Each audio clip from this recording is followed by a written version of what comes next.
happening, and we are live with Pedro Segundo. Pedro, hello. It's good to see you. I know, it took us some time to work this out, right? I'm so happy we are finally together and finally able to spend quality time in an hour before the Democratic Convention. Which is you know, Pedro, you're in Los Angeles, correct? Yes, correct. Yes. And so, are you at all? Do you have any feelings about this? I know this isn't your native land, but how do you feel? Are you? I'm much more aware of things I wasn't aware before. It's been such a big learning curve from many different ways. So the learning curve of learning how to adapt to this new lifestyle after COVID happens, and also trying to finally latch on to the internal issues of America, because I'm here with my sweetheart, Amy Bellamy Young, and also not having to work and understand how those dynamics work, and understanding the political problem and how far back these issues go. And so it's been interesting to finally have access to that in firsthand, because all my friends are American, and also Judith Owen, that you know, that's the reason I'm in America too, is because of her. So I get to learn a lot from different sources of people. So it's been a big learning curve in every aspect. Even to just be with you speaking is a big learning curve. How long have you lived here? I'm still a London-based musician. I've been there for 12 years, but since 5 years ago, I've been touring a lot with Judith. Right. And having said that, 3 years ago, I fell in love with Amy. So that meant that we get to spend more time together while I'm in America. So I would say I was spending half a year in America until COVID, and now I'm here for the foreseeable future. Yes. So you've been spending half a year here for the last just 3 years or 10 years, or? Well, no, since 5 years I've been coming to America officially. Yes. Before that was just tourist. So let's talk about how you got here and where you started. So you're from Portugal, correct? Yes, I'm Judy's favorite lesbian from Lisbon, Portugal. From Lisbon, Portugal. Wow. Okay. So Portuguese is a whole different language. It's different than Spanish. I know, because I worked with some guys from Portugal many years ago in New York, and their version of Portuguese was very different. But you speak fluent Spanish as well, I'm sure. I speak some, enough to talk to everyone that, as you know, America really only works because of the people a lot of them speak Spanish. So I get to just speak enough to contact and connect with them. I'm not a perfect Spanish speaker, but I do, since it's a Latin root language, I still can connect. Yeah. Sure. So Pedro, before we move on, I don't know if you know about this show at all, but I lead the COVID crazies, we're called, because COVID has had a very big impact on a lot of us. And I know that it's impacting your work life, although I did see a video that you and Judith Owen and Lee Sklar did, I think this week, right? Summer in the City? Which you guys are finding a way to work around it, but that's pretty recent, right? That you're in the. It's only of last week that we finally got to be in a room with social distance and masks, and me, Leland, and Judith. And I cannot tell how much life affirming it was to be back in a room together, and how much it's important for people to be aware that to be a musician really latches on to the connection and how you feel of each other. And that's where I've really appreciated again the fact I was in the same room as Judith and Leland. And as you know them, you interviewed them. I saw Judith's interview and Leland's a little bit of it. And we are music lovers, and we really love doing what we do. And it was hard to get to this point until last week. And Judith is also very proactive. That's what I really admire, is that she, straight after March COVID, we started doing a cappella videos. And again, learning curve of having the software to be able to do it, and successfully, yes. It must be tricky when you're all in separate rooms to sync everything up so that it really sounds seamless. Yes, it's true. And Judith has managed to be an edit master. She really gets the sounds right. And I was in New York because Amy is doing a show there, a show called Prodigal Son on Fox. And so basically we were in New York until last month. We came here to LA to be on this part of the coast and of America, I mean. And having said that, so it was kind of hard to get the right sounds in a room in New York in a small apartment, as you can imagine. Right. So we had to get better and better every time we tried it all again. But hats on to Judith to, you know, keep the motion going, because we just played Sydney Opera House before COVID. Oh my! I remember seeing that. That was kind of, it had already started when you guys were there, hadn't it? It was already tickling in, and we were just there, and we were not sure what was going to happen, and soon enough, here we go. That was our last memory, and I'm so grateful we got. Actually, Leland couldn't make that tour, so Judith's brilliant Harry Shearer stepped in to play the bass duties. That's quite a substitute right there. Oh, that's a legendary person. So now, is that like if Harry sits in with you guys, is that a distraction for the generation of people that know Spinal Tap? And I think there is a good distraction, really, because the man is a Renaissance man. He has done so much work in different directions. He's an inspiration to me, to be honest, Vicki. He's someone that I'm very glad to call a friend and to get just to be in presence. And he listened to him talk and his shows, and his career is very inspiring. And his attitude towards the business as well. He's not someone that is the usual person you see in the business, just, you know, doing a lot of that. He is what he is, and that's what really I appreciate in him. But yeah, we got to play the show, and he was also celebrating a Mighty Wind in one of the folk festivals, and it was really great to see a certain generation that was so heavily affected by his work. Not so much me. Growing up in Portugal, I didn't really know about Spinal Tap because there was no really a direct translation of that kind of humor. Wow. Even a Mighty Wind. I've just discovered that on the tour bus with Judith and Lee, and like, okay, you haven't seen that? Okay, let's watch it tonight. You haven't seen that? Let's watch it tonight. And so it's been, again, I think I've learned so much in 5 years about stuff that I wasn't aware of. Yeah. Is it funny for you, Pedro? Do you get the humor? Does it work? Does it translate? It is now. It is now. To a point, sometimes I can be dark, and then you're like, wow, that was kind of dark. And it's like, wow, really? Yeah. It's nice. It's nice. It's nice to be exposed to it and also know whether you can go that direction or not, because you don't know your audience. You have to be so careful when you throw the line, especially me, as it isn't my first language. Right. It can come across or be read differently. So I'm also having to learn, again, how to read the room before you start saying something, right? You have to really be present and in a moment. And that's kind of the hardest thing has been for me during COVID, is how to find meaning of life again, because the rug has been put out under our feet, because everything I cared most is to touch people with the music I make.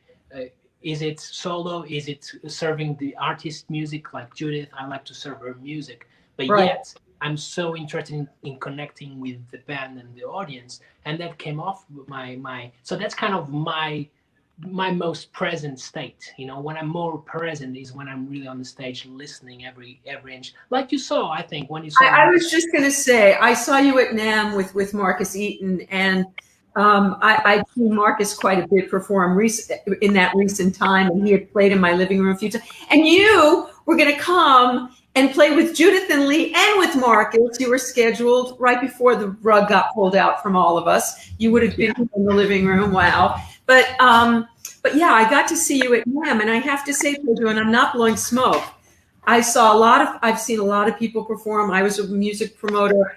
I could not take my eyes off of you when you were playing.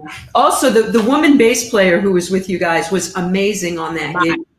Miley, she's David Crosby's bass player now. Yes. She's amazing. Yes. So the three of you were incredible, but I have to say, you know, it's not easy to take focus off of Marcus, because I call him football, because he looks like a big old handsome football player Plus, he's got the voice of an angel. He writes great songs. He's an incredible guitar player. But I have to say, your percussion, I was mesmerized. And I don't remember being as struck by a percussionist.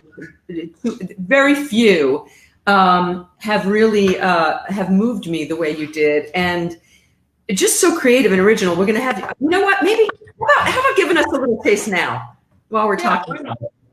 Let's go. Yeah, let's do it. Maybe I have to say, and first of all, thanks for everyone listening to us too. It makes sense when people tune in. So thank you for tuning in.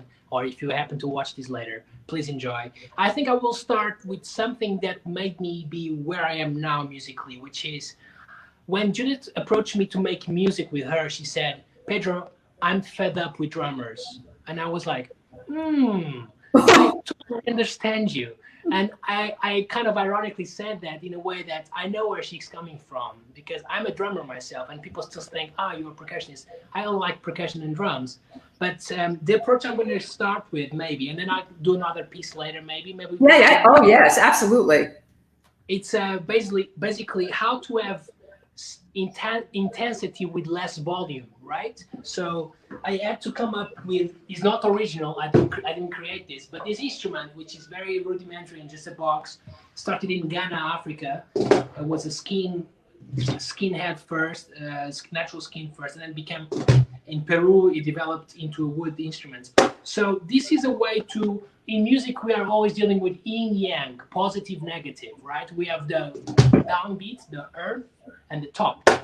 And so all of pop music has, whatever you want to paint it is always there somehow. Wow. And with Judith was having that drum kit approach with a different sound source. And the cajon was my point of departure for that journey. And that's how we got to make the first tour. Judith, myself, and Leland was just with a cajon. So simple. Yet, this is kind of what you can do with it. You just used a cajon? That's all you used with Judith? That's all I used, yes. But there is a caveat here. Okay. The caveat is you can address it with different different gadgets. So I can lead the rhythm with the brush, with the cajon. And this is all with the cajon right now. And I can add a shaker to bring motion into the drive, the rhythm, right? Right. And, all different kind of sensors. So anyway, so I can give you an example. Yes. You can see me well enough. We can, and I love that you're explaining this, Pedro, because the cajon is one of my favorite instruments, actually, and I just love that, and I'm amazed that you. Can you see me well? Yes. Okay. So I'm going to show you and everyone listening how much fun is to have less. Less is more, and that is true. And less is less. That's the bottom truth. But when less is less, but less is more when you use it to serve the song. And so basically, if I have something, let's just say, looking for some hot stuff, Judith Owens. So they're looking sort of. I could just do that and sounds good, right? Yeah.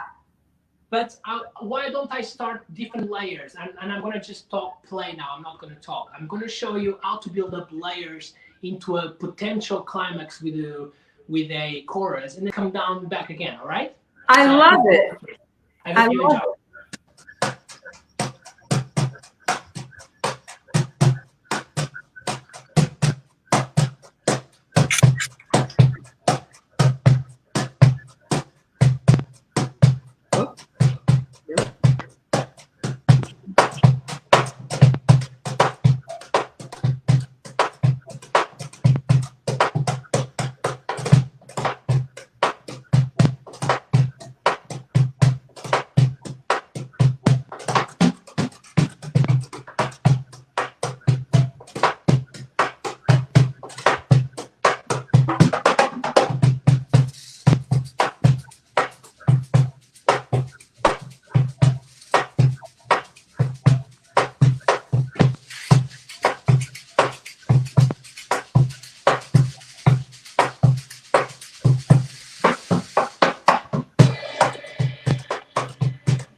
It's fabulous. I love it.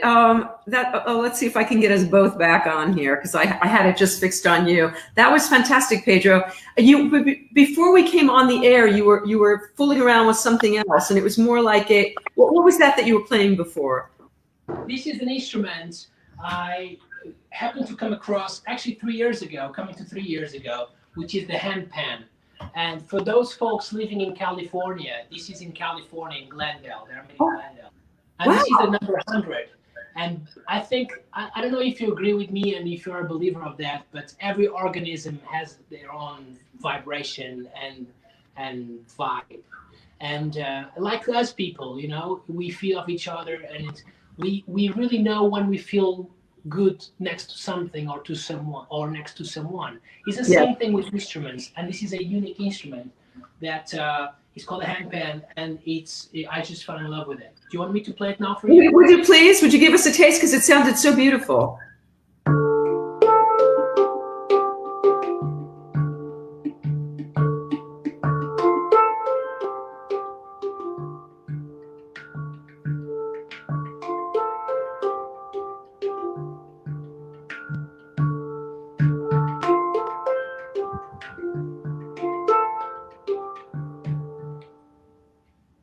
Wow, that is so beautiful. Yeah. And is that something that I would imagine that's something that you teach yourself to play? I can't imagine that you can learn that any other way. So Pedro, let's talk about how you became which do you prefer, being a percussionist, a drummer, or do you want to be all of those things? Or do you love being all of those things? I love when I'm asked that because, again, we're as musicians and artists, we all have different tendencies. We have tendencies to focus on something or just to embrace what comes your way. Right. Growing up in Portugal, I somehow got into a path of discovery where there were no really limits to what I was able to practice or make music. So I do know, and the truth is I was enchanted by sound, really, from an early age, being at the table with my family. I hope you are watching. Maria, Antonio, beijinhos. Well, tell us, Pedro, was your family musical? Were your parents musical? No, they are not musical at all. No, that's only a great-grandfather violin, and that's all we had. But that was 3 generations ago. My parents, and they allow me to say, because I'm also saying in English, is not going to understand. My father is tone deaf, and my mom cannot clap on time. So when did you discover that you were musical? How did you discover that you were musical? I think you mean me or them? You. Me. I think I just was constantly breaking glasses at the table when we were having food. I was playing with the pitch and how oh my god, that sounds different with more water, less water, and I make beats with my mouth and on a plate, and I would drive my mom crazy. But again, they were kind of tuned in and sensitive, I apologize, to how to support me. It doesn't matter about the means you have. I think I've come up to understand that it's not how much you have, it's how much you can make it happen with very little. So they just opened the door to find my way to discover my voice. And that started with a very funny story I have to share with you. Yeah, please. I remember my sister is 4 years older. She's a very talented musician as well. So we both grew up together. She's called Rollins Segundo. And what did she play? She plays piano and sings. Yeah. And she happens to be a beautiful director of a music school in Lisbon with 200 students. Wow. And she did music therapy, and she worked with autistic kids. Wow. So she's doing a beautiful work. Not so much performance like I went that path. Right. I remember she was in this music school in Benfica, near the big team in Lisbon, Benfica. And I remember she was already going to organ lessons, and I was 6, and it was time to apply to an instrument, my parents thought. So they thought he should go to the organ. Organ is the perfect instrument for him to know the chords. everything. And I don't think I'm probably made it to the end of the year, but with my nose very, twisted. And so it came to the renewal to renew the year. And what happened was I talked to the lovely Silvina, Donna Silvina, the lovely person that was in charge of the school. And I told her, please, no more organ for me. No more organ for me. And I was like, what do you want to play? I want to play the drums. And she was like, but you cannot reach the pedals. And I said, yes, I show you. Let me show you. Take me to the room and I show you. And I was 7. And I remember the drum teacher was there. And the drum teacher was like, who is this kid? And I didn't hear the conversation because I was too young to understand. But next thing I know, I started that year, which led me to have a full 4 years study from 7, 8 to 12. And then by 12, the teacher told me, okay, go, you're ready. And it was like, go find yourself. And that is not to say that he didn't have more for me to, he's a very good teacher, but he gave me everything that I had to take with me and then just go and play. And I played every weekend in my local church with my sister. So that was a very good school of... what kind of music were you guys playing in church?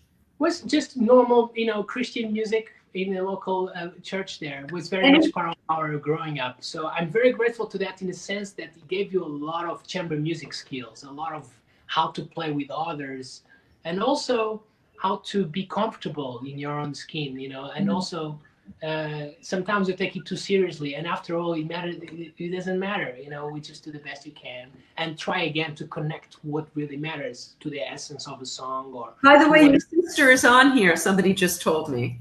Oh yeah? Okay. Yeah. Love you. Hola, Carolina.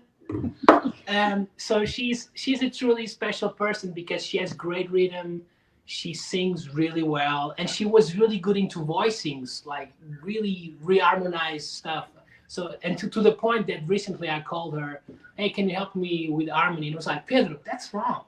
You're gonna have the melody on the top right, on the right hand and the chords on the left. No, you're gonna practice that. I was like, okay. Your sister's saying thank you. She's right here. She's good. She's right here with us. It's lovely. So that's kind of was the beginning of the drum learning. But then, so that's when you're playing a kit. Yes. Do you want to know the funny story? Yeah. The first song I played in my concert was a Phil Collins song. Wow. Were you aware of Lee Sklar back then? No. I remember buying the album and I played that. And before even studying, I remember playing along to Queen, the greatest hits. I was batching all the vases out for the flower vases, just making a drum kit out of it. That was easy. I think Easy Lover. She is an easy lover. That's a great song. So, okay, when you were growing up in Portugal and you were a little boy, what kind of music? What was your passion?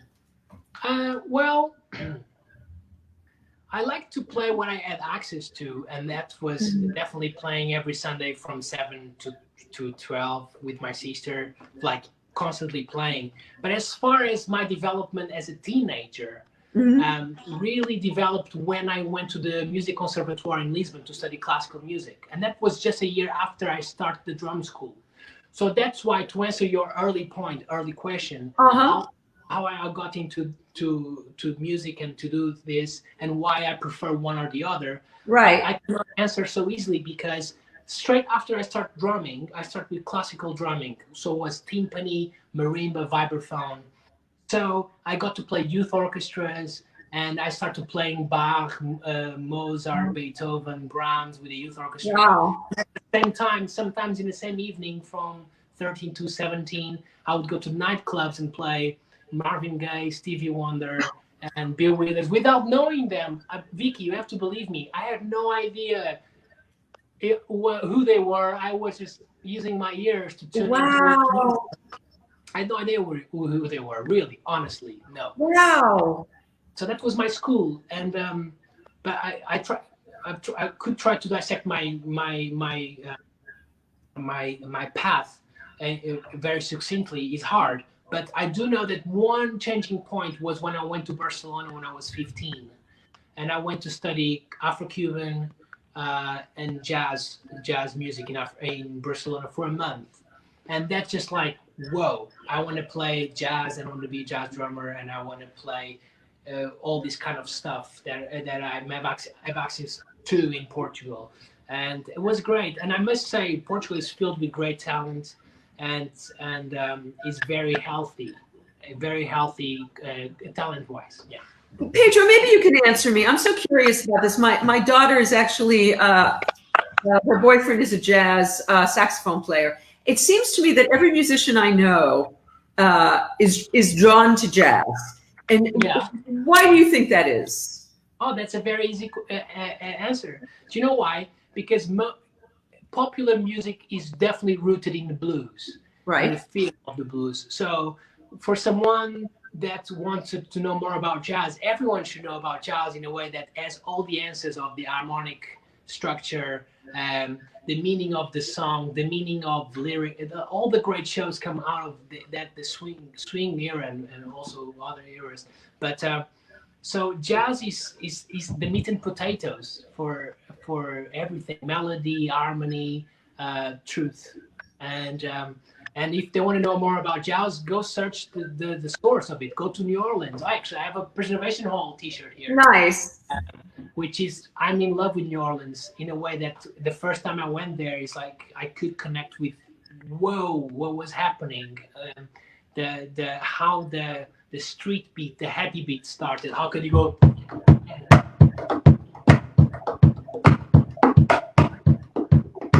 All those rhythms that are connected to Africa, to Congo, and then bring the swing feel where the classical music goes.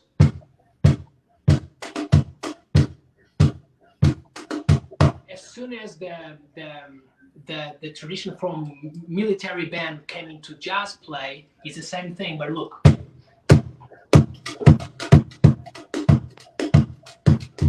I'm gonna go back, and then you guys raise your hand when I go to jazz.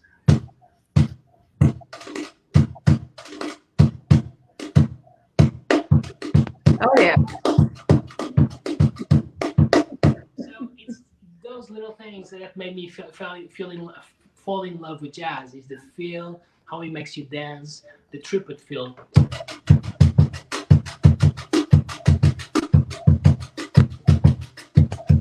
So yeah, all the answers are there. So I find that progressive jazz is a little inaccessible for me.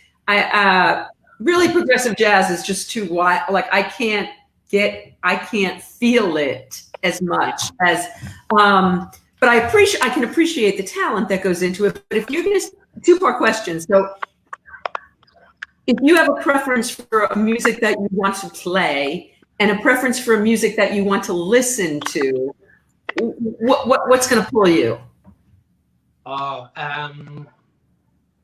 Songs Without Words by Mendelssohn is a the piano works that moves me, and my neighbor here in LA, Russ, is also a very good piano player, and we talk piano pieces, and he's the guy that I always talk about classical repertoire. I go there, Mendelssohn, because the lyricism and how can you say so much without words, so that takes me. So I love a lot of the classical repertoire. When it comes to 20th century music, I would have to go with any Ella Fitzgerald or record. I would go with, oh my God, there's so much things I love, but how they make me feel.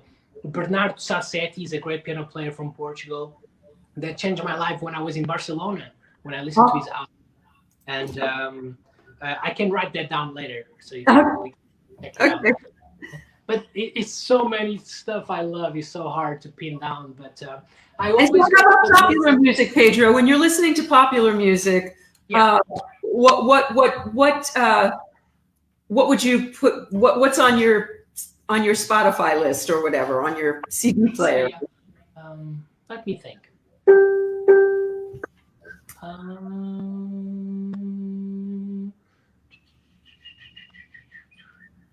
I'm enjoying listening to the last album of Lianne La Havas that just came out. Lianne La Havas, she's a Brit. I oh my God, you put me really on the spot here. Don't worry about it. I was just curious. So, okay, so now, so how, okay, so you're a youngster and you're traveling around and you're playing and you're learning. Your parents are being supportive, right? They're encouraging you to do this. Yeah, and you were also going to school at the same time, so you had an education as well as a musical education, yes. Yeah. And so was it always your dream to be a professional musician? Was that the plan from the beginning? Yeah, at 15 for sure. After that trip to Barcelona, I was like, "That's your mother that's on here, Pedro." Who? It's your mother, not your sister. It's your. Oh, that's so nice. Okay, so how did you make the transition from being a student of music to being a professional musician? I know you were playing in clubs while you were in school. I seem to get that. So what was your first professional gig? How did you transition to be a professional musician? It's going to sound weird if I say this, but in Portugal, there is this tendency of giving young students an early professional experience. So when I was 16, 17, I got given my first concert with the Gulbenkian Orchestra in Lisbon, which is the major symphony orchestra in Portugal. Wow! And that was like, I was like, oh my god! And is that relationship of not just playing, is how to count bars and come in the right place. And so that was good. So that was my first gig at 17, which I love that orchestra, and I'm always trying to keep in touch with them. And also with the great mentor of mine in the jazz world called Mário Franco. He's a great double bass player and also composer, and he's the first ballet dancer of the National Ballet Company in Portugal. It's just incredible. And he's the guy that gave the first touring gigs as a jazz musician at 16, 17. So that was like the confirmation for me. I should probably move on and try to go to a big fish pond, a big pond, and I'm just a little fish, and see how can I deal with that pressure. So that's why I went to London when I was 18. Okay. And so what happened when you got to London? I got to the Guildhall School of Music and Drama, and I did my degree in classical timpani and percussion. After knowing that I didn't have a place in the jazz course because they already filled those spaces and I was a late applicant, so I just told them, look, I'm not going to wait a year. I'm just going to go and try for the classical course. And I got in. Richard Benjafield is the head of department there. He was very inspiring in the department. So I got to really have a wide understanding of music, not just 20th century, but everything that comes before. And as a drummer, I don't know any percussionist drummers listening today, but as a drummer, it's always important to know the background of your craft, understand what comes before, understand the reason of that yin and yang, positive, negative ratio in music. And that comes from timpani, from orchestra. It comes from the Turkish music in Mozart when they have the cymbals and bass drum and the triangle, how the rhythm brings character and sound. So it was the best 4 years of my life in London. And that's why I started, soon after I started school, I'm trying to condense a lot in very little time. And soon after I got into the Guildhall, I got my first professional gig, and that was like I was already creating a network for myself while in school. That's what led to me then have important gigs like with Dennis Rollins when in 2009 I started this trio, and then who knew I would get the call to join the house band at Ronnie Scott's in London. That was like. And you know what? There's no secret for that. You know, it's just you turn up, you go to the jams, you show yourself, and there's no better business card than just turn up and play. You know. Well, I think there's also something about your essence and your spirituality that I think is very, and also I would imagine your work ethic is important in those situations as well. Correct? Absolutely. My English mates, they were like, Pedro, come to the pub. And I was like, no, every minute counts to me. I'm just going to go practice and then go out and play and listen. It was so funny because the school in London, Guildhall School, is right next to the Barbican Center where the London Symphony Orchestra plays. So as students, we have no much money, and it's already costing us a lot to be there. Yet by knowing now in America is much less than actually fees in America, because I was going to go to Berkeley. I got a place at Berkeley College in Boston. Oh yeah. But it didn't happen to go that way, and I'm glad it didn't, because I had other kind of flexibility in London. Anyway, going back, I digress. So I would go practice from 8 to 5, 6 p.m. in the evening, and then go see the second half of London Symphony Orchestra for free, because you just sneak in, and then go back, practice a little bit more, have some food, and then go to Ronnie Scott's from 11 till 3 a.m. I did that for 4 years straight. Did you see, I'm trying to think of that movie, and I can't think of the name of it, where it's Whiplash. Thank you, Whiplash. Were you in conservatory like that? Was it intense? No. It was a loving environment, and especially that movie portrays a wrong idea of the music education, I think, and there's a lot of controversy around it. It's a great movie to watch and see how someone. It's more about the abuse than actually being in the music school. It's about how can someone take advantage of their position to control others, and that's what that movie is about. It could be the oboe. I would love to see the oboe version of that. but I think there in certain conservatories. I mean, my daughter's an actress, and so in conservatory drama school as well, it's very competitive, and they do kick people out, and they do. Were you in a conservatory program where if you weren't up to snuff, you could have been expelled? Yeah, in Lisbon was like that. Lisbon was a bit like that. It's still very much in the old. There was a bit of a Russian school there, so it's more strict. But my percussion teachers back in Portugal, they were loving. They were super great. Even my audition, now going back 10 years when I was 8, and my audition in the conservatoire was like this. So, welcome, Pedro. What can you play? Can you read? And I was like, well, can I read? No. Okay, so play me something. And I was like, okay. So I already had played drums by then. So they gave me a snare, and I was like, wow, this is much less than I'm used to. And I just go and jammed on the snare.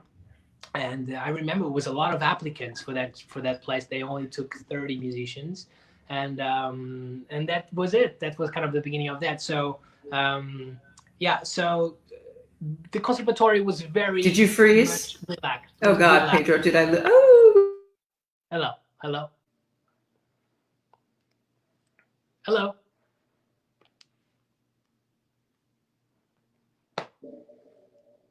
Hello. Hello.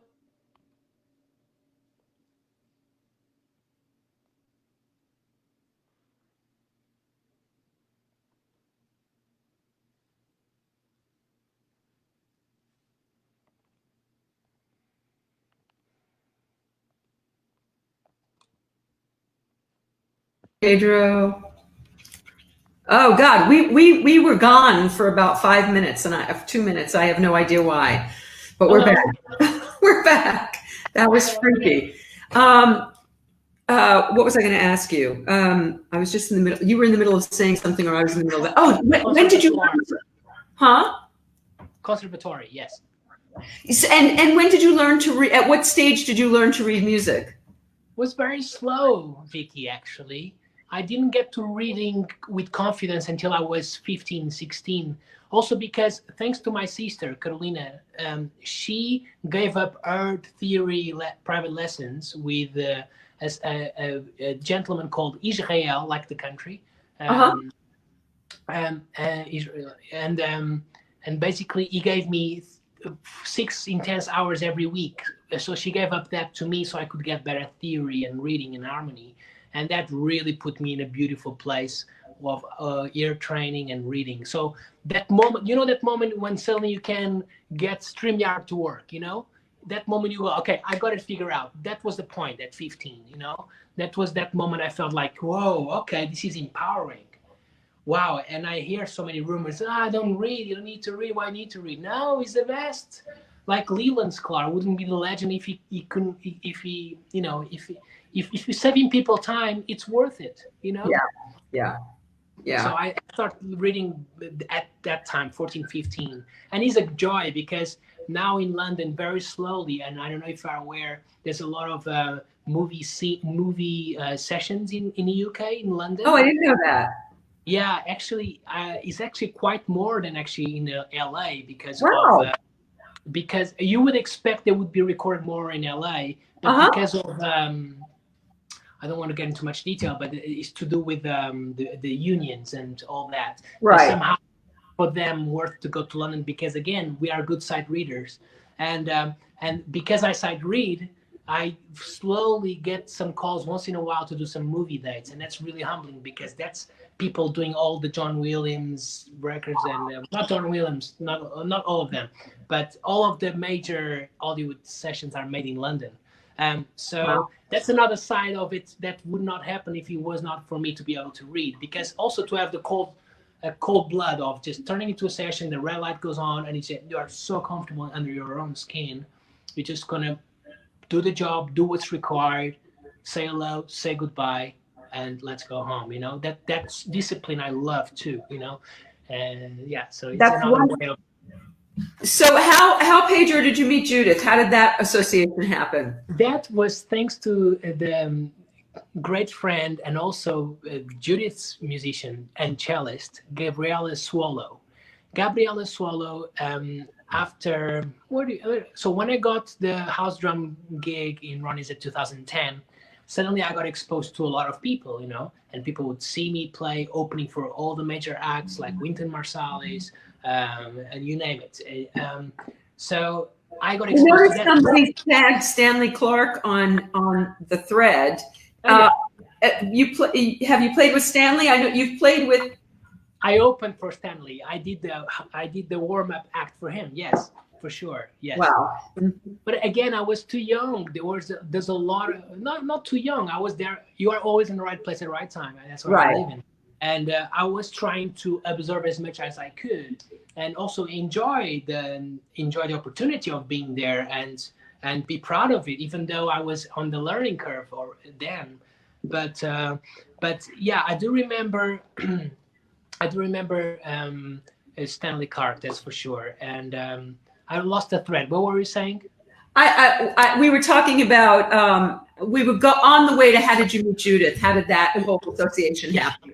Exactly. So as I was doing the house drum duties, Lizzie Ball is a fabulous violinist, and she started this new series called Classical Kicks. So it's classical music with mixed with other styles, with other things. So basically always twisting styles in one night. And started at Ronnie's. And of course my setup was the cajon to start with. So Gabby saw that happening and she was like, okay. And she by then was already working with Judith for 10 years. She's being one of the longest members with Judith. And I cannot wait to play with her too again. And And she said to Judith, do you know what? There's this guy called Pedro. This was in 2013. And she said, yes, let's call him. And her father passed away in 2013. So Judith texted me, early Judith. I didn't know Judith well enough. And she was like, Pedro, I'm so sorry, but I would love to call you when I get this sort. I'm going back to LA. When I come back, we figured it out. And so the next year we did our summer concert. And we got to finally work the repertoire with the cajon. And she was like, that's when she said, you know what? I don't really like drum kit. And I was like, okay, I totally understand what you mean. And that was the beginning of the end, a beginning of the beginning of, not the beginning of the beginning of our relationship musically. And it's been really rewarding. And right now I'm kind of adding more things here and there because our music is needing more intensity, but not yet coming to the drum kit approach. Yeah. But when I saw you at NAMM, you had a lot of things. It wasn't just the cajon. You had a lot of other things going, and you were doing really interesting things with those things. Can you give us another taste of something? Can you play something for us? Of course. Let's do it. Let's do it. Can't have you here and not have you playing. Just not right. Also, it helps when you start relationship with some companies. They start putting you in front of instruments that you might want to use, and this is one of them. This is a 6-zone cajon, where you can actually play the bottom, the bass drum. Oh wow! Oh wow! So basically, I actually can go very hard now.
let you talk, and then maybe I do a final. Yeah, we have, as those of you who are out there suspect, we're going to stop in time for the DNC because we know everybody's going to be. We don't want to fight that going on. And actually, Barack Obama is going to be speaking tonight, and Hillary Clinton is going to be speaking tonight, and it's going to be quite the evening at the DNC. And I also just want to take a moment, Pedro, excuse me for a second, but I lost a good friend today, and it was quite shocking and sudden. For those of you out there who knew Flo Lawrence, for anyone who didn't, he was an extraordinary human being, really an angel on earth. Who dedicated his life to being of service to others. And he was on his bicycle today, and there was a beautiful picture taken of him. He and his ex-wife stayed very, very close, and they were riding their bicycles, and they were in this beautiful scenic place, and they took a photograph. And Pedro, I've got to show you, it's crazy. There's a streak of light coming from the sun down his body. 2 minutes later, he passed away. I mean, it's like, it was when I asked a friend of mine who's very spiritual what she thought that might be, she said that she felt it was his guardian angel taking him, you know. Anyway, so I just wanted to say a word of love and respect for Flo Lawrence, who will be very, very deeply missed. And I'm sorry to, I just couldn't not acknowledge him today. But anyway, okay, let's get back to happier things. So you guys finally got to be in a room together and play again. I imagine that you had a lot of work canceled when all of this went down. Yes, I did. And I cannot, I'm not going to even say how much I didn't do. But it was a full year. It was all planned, and it was going to be very, very varied, as I like it to be. London, playing Baroque music in April for Easter, and then tour some more with Judith, record with her, and work on my project with Hammond Organ, with Ross in London too.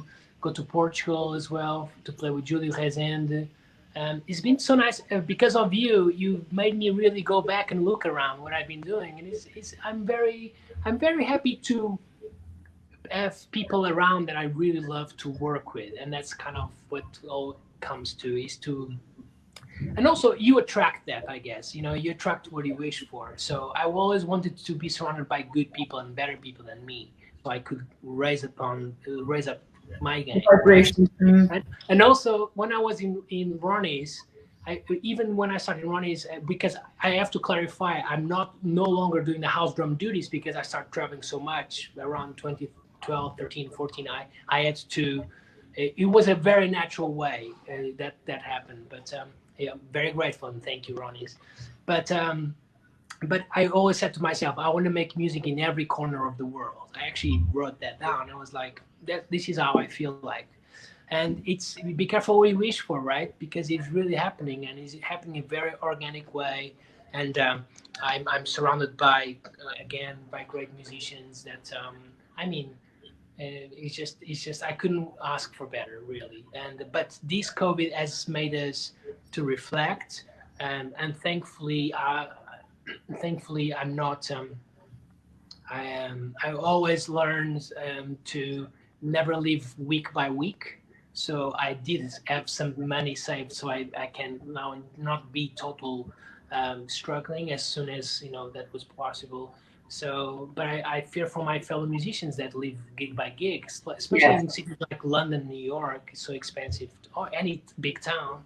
Absolutely. So that is changing, because now I'm having to reassess my positioning in the world, and I want to still create for people. So this instrument, the handpan, is going to be the next kind of release I'm going to do for people to listen in whatever format they want. And it's going to be basically, the premise of this handpan release is basically a response to how I struggle to be alone and not be able to make music with other people like I did. So I went to Central Park, and I think one day I was tuning into your show. I was in Central Park to go to That's right. And I just busked, not to get not to get tips per se. It was just to give. And I gave with a full heart, and I managed to capture a lot of performance with the nature sounds, with birds and people walking around. So I'm very excited to put that out later on this month, next month, because then we have to start about release strategies. You always have to have a little strategy, right? You cannot just put it out. And so that's it. Yeah. I agree with you that we can manifest what we put out there and the intention that we set. So if you had to set an intention for what you'd like your future to look like, what is that? What is your highest dream of where you can go with music? What would be some things that you haven't yet done that you'd still love to do? Wow, that's. I think one thing is to keep doing what I'm doing, and have patience, and do moves that you think that are going to somehow not just elevate you, but elevate others. So. I think that's what I'm looking. I think it's just basically have this same recipe I'm living right now, but let it spread, and somehow all you can do is to wanting to reach more people, in a very organic way. And I think that's, and again, I want to carry on thinking that I want to play with the best people possible. So I've got some ideas of people I'd like to play, but I'm really happy where I am now. So wonderful. I think all happens naturally, and it's just sometimes a word, like someone said, call that guy, he's right for you, and that always ends up happening for you. It's about having the patience, I think. Patience that's so amazing. And also technology make us so impatient. Yeah, impatient and very kind of on the edge with everyone. Especially now we have this medium to connect. We wouldn't be able to connect if there was no medium. But yes, right. There's a positive side that we have to hang on to, but there's also a dark side we have to make sure we switch it off too, because we become so dependable and codependent, and let's not forget we are really humans and try to get that feel. So what does your life in COVID look like? How have you? What are your days like? What you've traveled in COVID, right? You've gotten on planes. Yeah, so you're not COVID crazy. You're not particularly frightened of getting sick, or? No, I'm not. I'm not. If I do what's safe and required and be informed, that's it. You have to be informed and not take risks. Do you wear a mask? Please tell me you wear a mask when you. Of course. Okay. Several. The best. Yeah.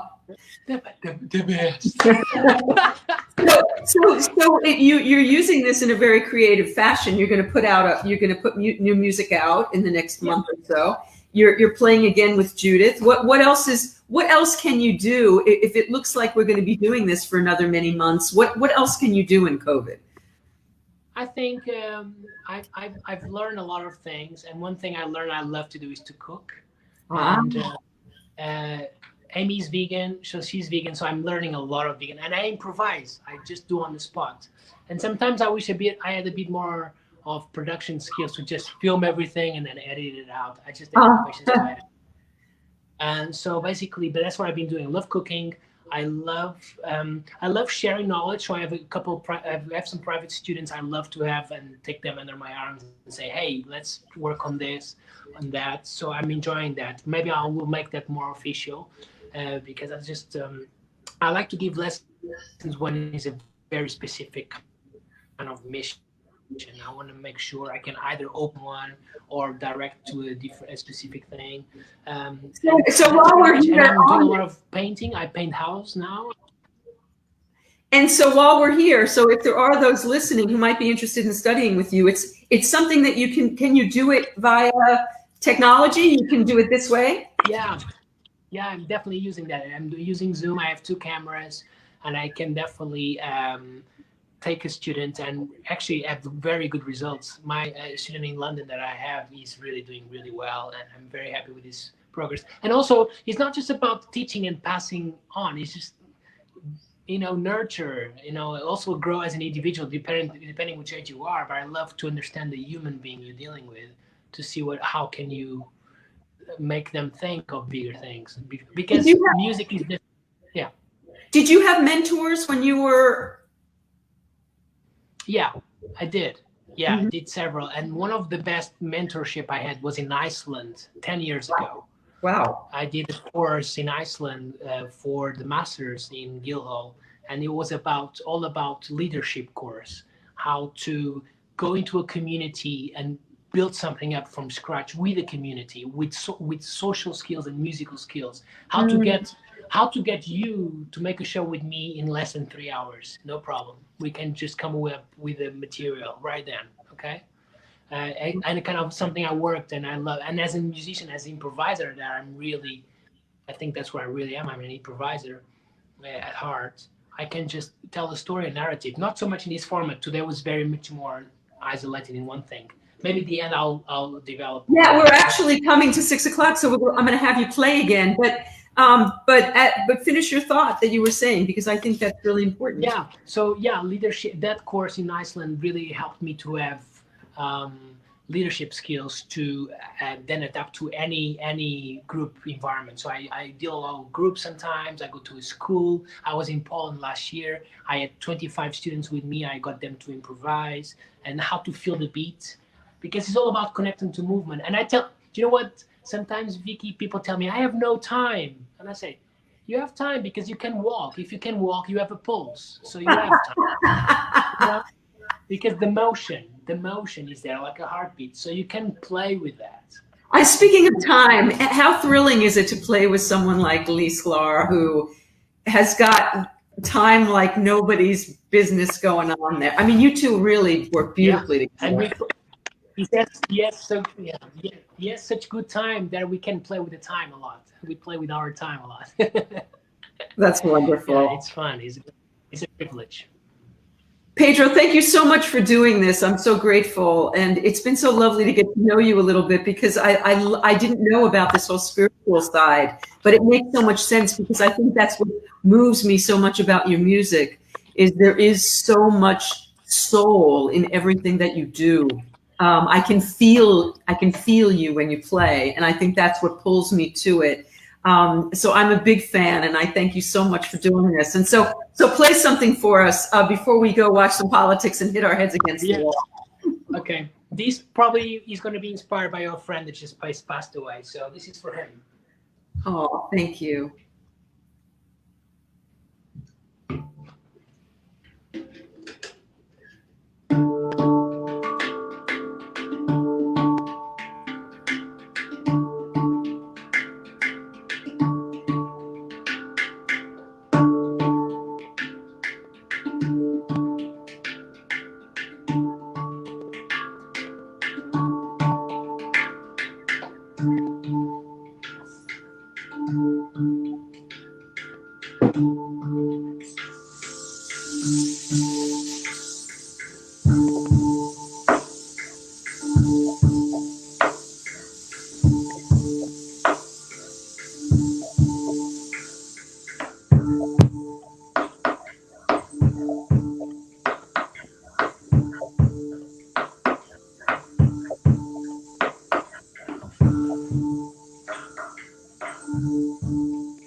Oh, oh, Pedro, that was so beautiful. And I felt that spirit going to flow. And thank you so very much.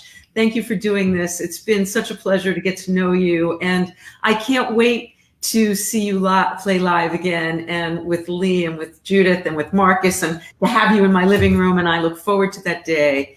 And you'll give me the links so that I can post them for everybody so they can find your music. Definitely. Thank you so much, Vicki, for your time, and enjoy the democratic convention. It's very essential that everyone votes, please, for a change. Vote. Everybody vote. Thank you, Pedro. Thank you all. And I will see you next week with Beth Sussman, who played piano keyboards with Whitney Houston and with Bette Midler, and she's an amazing musician as well. And I'll see everybody on Shooting the Shit with Vicki tomorrow. And thank you again, Pedro. Loved it. Thank you. Ciao, ciao.